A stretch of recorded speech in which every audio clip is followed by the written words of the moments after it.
Pan India hero Prabhas, pan India దర్శకుడు Prashanth Neel combination అంటే ఊహించడానికి ఇది ఒక పెద్ద సునామీలా ఉంది. ప్రభాస్ బాహుబలితో యావత్ ప్రపంచానికి తన సత్తా ఏంటో చూపించాడు. అలాగే ప్రశాంత్ నీల్ KGF 1 and 2తో తన స్టామినా ఏంటో ప్రపంచానికి చూపించాడు. ఇద్దరు అద్భుతమైన ఫ్యాన్ ఫాలోయింగ్ ఉన్నవారే. అయితే వీళ్ళిద్దరి కాంబినేషన్లో సలార్ అనే ఓ సినిమా రాబోతుందని అందరికీ తెలిసిందే. అయితే ఈ సినిమాపై భారీ అంచనాలున్నాయి.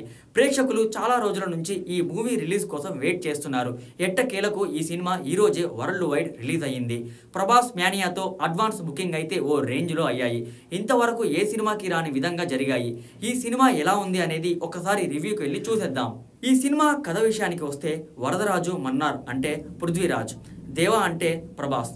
ఇద్దరు చిన్ననాటి స్నేహితులు. కొన్ని కారణాల వల్ల దేవా అతను తల్లి ఈశ్వరీరావు ఊరు వదిలి అస్సాం వెళ్ళిపోతారు. తల్లికిచ్చిన మాట కోసం దేవా కత్తిపట్టుడు ఆవేశం తెచ్చుకోడు. ఆద్య శృతి హాసన్ US నుంచి తన తండ్రికి తెలియకుండా ఇండియాకి వస్తుంది. ఇక్కడికి వచ్చాక ఆమెను కిడ్నాప్ చేయడానికి చాలా గ్యాంగ్లు ప్రయత్నిస్తూ ఉంటాయి. కాన్సర్ సామ్రాజ్యానికి కర్త జగపతి బాబు నేనుండగానే నా కొడుకు వరదరాజ రమ్మన్ని దొరగా చూడాలని అనుకుంటాడు. కానీ ఆ కుర్చీ కోసం చాలా కుతంత్రాలు జరుగుతుంటాయి. అందుకోసం మిగతా సామ్రాజ్యం అంతా పెద్ద ఎత్తున సైన్యం సిద్ధం చేసుకుంటూ ఉంటారు. కానీ వరదరాజమన్నార్ మాత్రం తన సైన్యంగా దేవాని పిలిపిస్తాడు. ఆ దేవా వరదరాజ మన్నార్ కోసం ఏం చేశాడు? అతనికి సలార్ అనే పేరు ఎలా వచ్చింది? ఆద్యాని దేవా ఎలా కాపాడాడు? ఇన్నేళ్లు అస్సాంలోకి వెళ్ళి బతకాల్సిన అవసరం ఏమి వచ్చింది? వీటన్నిటికీ సమాధానం దొరకాలంటే సినిమా థియేటర్కి వెళ్ళి చూడాల్సిందే. ఎవరెలా చేశారు అంటే రెబల్ స్టార్ ప్రభాస్ ఆ కటౌట్, ఆ డైలాగ్ డెలివరీ, ఆ స్టైల్ గురించి ఎంత చెప్పుకున్నా తక్కువే. యాక్షన్ సీక్వెన్స్లలో ప్రభాస్ విశ్వరూపం చూపించాడు. ప్రభాస్ వన్ మ్యాన్ షోగా సలార్ నిలుస్తుంది. ప్రభాస్ కనిపించే ప్రతి సీన్ ఫ్యాన్స్ కు విజువల్ ట్రీట్లా కిక్కిస్తుంది. ప్రభాస్ తర్వాత ఈశ్వరీరావు కన్నబిడ్డ కోసం తల్లి పడుతున్న ఆవేదన, ప్రేమను ఈశ్వరీరావు చక్కగా చూపించారు. వరదరాజ మన్నార్ పాత్రకు పృథ్వీరాజ్ ప్రాణం పోశాడు. ఈ క్యారెక్టర్ కు తాను తప్ప మరొకరు యాప్ట్ కాదని అనిపించేలా నటించాడు. శృతి హాసన్ పాత్ర పరిమితమే, కానీ ఉన్నంతలో హుందాగా కనిపించారు.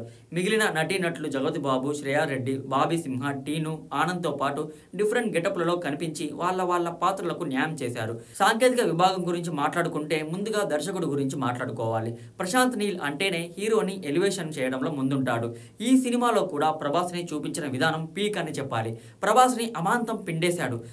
కథనాలు KGF తరహాలో లేకపోయినా మాస్ తరహా సీన్లు మాత్రం ఇరగదీశాడు. ప్రభాస్ ఫ్యాన్స్ కి మంచి నాన్ వెజ్ లాంటి సినిమా ఇచ్చాడని చెప్పాలి. రవి బసూర్ మ్యూజిక్ సినిమాకు చాలా ప్లస్ అయ్యింది. బ్యాక్గ్రౌండ్ స్కోర్ నెక్స్ట్ లెవెల్ అనే విధంగా ఉంది. భువన్ గౌడ్ సినిమాటోగ్రఫీ సినిమాకే హైలైట్ గా నిలుస్తుంది. కొన్ని కీలక సన్నివేశాల్లో కెమెరామెన్ పనితనం చాలా బాగుంటుంది.